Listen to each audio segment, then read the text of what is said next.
আপনার খবরের সঙ্গী বরাক বার্তা আপডেট।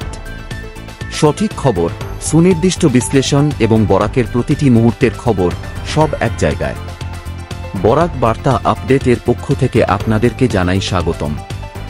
এখনকার বিশেষ খবরগুলি হল, মুখ্যমন্ত্রী হিমন্ত বিশ্ব শর্মা আজ দুটি গুরুত্বপূর্ণ বৈঠকে অংশ নেন।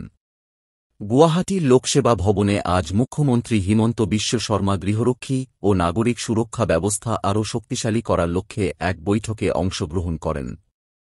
রাজ্য সরকার এই বৈঠকে সিদ্ধান্ত নিয়েছে যে লাচিত বরফুকন পুলিশ একাডেমিতে ৫,০০০ নতুন নিয়োগপ্রাপ্ত কর্মীকে প্রশিক্ষণ দেওয়া হবে, যাতে গৃহরক্ষী ও অসামরিক প্রতিরক্ষা ব্যবস্থা আরও মজবুত হয়।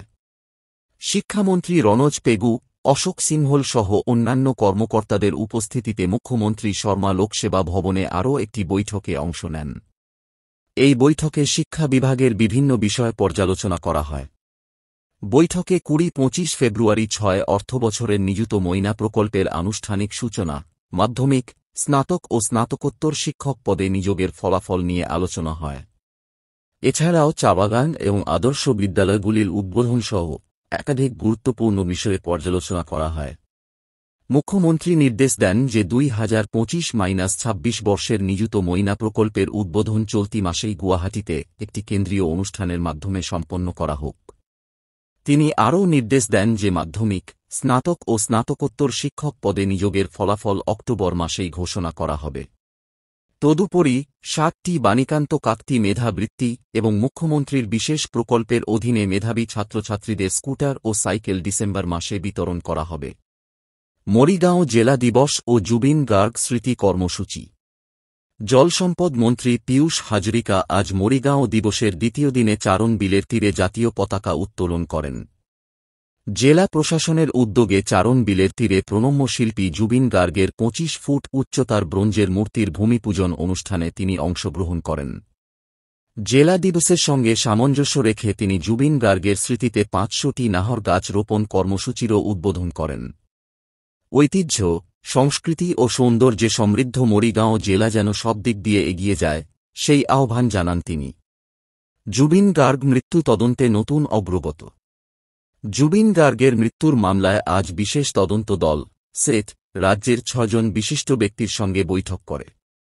সেট মোট ১৩ জনকে আলোচনায় অংশগ্রহণের জন্য আমন্ত্রণ জানিয়েছিল, কিন্তু ৭ জন ব্যক্তি আমন্ত্রণ প্রত্যাখ্যান করেন। সর্বসম ছাত্র সংসদ আসু ও এই আলোচনায় অংশ নেয়নি। সংগঠনটি আজ গুয়াহাটির দিঘলি পুকুরির পাড়ে অবস্থান ধর্মঘট কর্মসূচি পালন করে, যেখানে তারা জুবিন গার্গের মৃত্যুর পূর্ণাঙ্গ ও স্বচ্ছ তদন্ত এবং ন্যায় বিচারের দাবি জানায়। আসু সভাপতি উৎপল শর্মা জানান, শিল্পীর মৃত্যুর তদন্ত যেন এক বিন্দুও হালকাভাবে না নেওয়া হয়।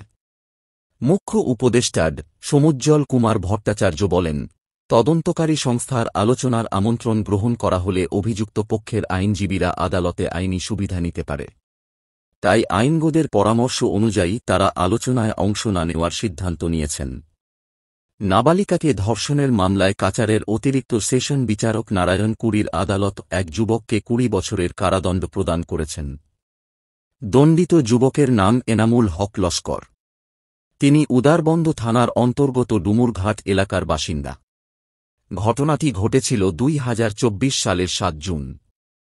অভিযোগ অনুযায়ী চণ্ডীঘাট চাবাগান এলাকার ১৪ বছর বয়সী এক নাবালিকাকে প্রলোভন দেখিয়ে এনামুল হক লস্কর অপহরণ করে এবং তার সঙ্গে জোরপূর্বক শারীরিক সম্পর্ক স্থাপন করে। তদন্ত শেষে পুলিশ এনামুলের বিরুদ্ধে আদালতে অভিযোগপত্র দাখিল করে। বিচার প্রক্রিয়া শেষে সোমবার আদালত রায় ঘোষণা করে।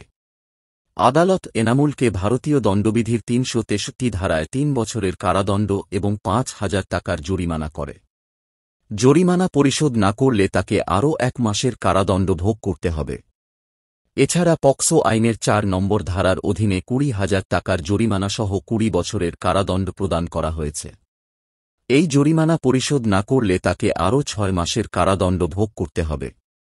আজ গুয়াহাটির আমবাড়িস্থ অসম গণ পরিষদের মুখ্য কার্যালয়ে দলের ৪১তম প্রতিষ্ঠা দিবস উপলক্ষে আয়োজিত অনুষ্ঠানে অসমের প্রাক্তন মুখ্যমন্ত্রী, অসম গণ পরিষদের মাননীয় প্রতিষ্ঠাতা সভাপতি এবং ঐতিহাসিক আসাম আন্দোলনের অন্যতম নেতৃস্থানীয় ব্যক্তি শ্রদ্ধেয় প্রফুল্ল কুমার মহন্তের আগমনে আমরা তাঁকে উষ্ণ অভ্যর্থনা জানাই। তিনি আমাদের মধ্যে উপস্থিত থেকে অনুষ্ঠানে অংশগ্রহণ করেছেন, এজন্য আমরা তাঁর প্রতি আন্তরিক কৃতজ্ঞতা প্রকাশ করছি এবং তাঁর সুস্বাস্থ্য ও দীর্ঘায়ু কামনা করছি। এই সময়ে রাজ্যসভার প্রাক্তন সাংসদ তথা মাননীয় প্রফুল্ল কুমার মহন্তের সহধর্মিণী শ্রীমতী জয়শ্রী গোস্বামী মহন্ত সহ পরিবারের অন্যান্য সদস্যরাও উপস্থিত ছিলেন। আজ শ্রীভূমি জেলার ভাঙ্গা পূর্বগুল এলাকার বাবুর বাড়ি সংলগ্ন ৩৭ নং জাতীয় সড়কে ডাম্মার ও বাইকের মুখোমুখি সংঘর্ষে এক মর্মান্তিক সড়ক দুর্ঘটনা সংঘটিত হয়েছে। উক্ত দুর্ঘটনায় একজন বাইক আরোহী ঘটনাস্থলে মৃত্যুবরণ করেন এবং আরেকজনের অবস্থা সংকটজনক হওয়ায় তাকে করিমগঞ্জ অসামরিক হাসপাতালে প্রেরণ করা হয়েছে। মৃত বাইক আরোহী ভাঙ্গা গুয়ারি গ্রামের ফারুক আহমদের ছেলে ফজল আহমেদ বলে জানা গেছে। ঘটনার পর জাতীয় সড়কের তীব্র যানজট দেখা দিলে বদরপুর পুলিশ ঘটনাস্থলে উপস্থিত হয়ে পরিস্থিতির খোঁজ খবর নেন। জুবিন গার্গের মৃত্যুর সময় সিঙ্গাপুরে উপস্থিত ১১ জন প্রবাসী অসমিয়ার মধ্যে এখন পর্যন্ত ৭ জন এর সামনে তাদের বক্তব্য প্রদান করেছেন। আজ অভিমন্যু তালুকদার ও তন্ময় ফুকন উলুবাড়িস্থ স্যার কার্যালয়ে হাজির হয়ে জবানবন্দি দেন।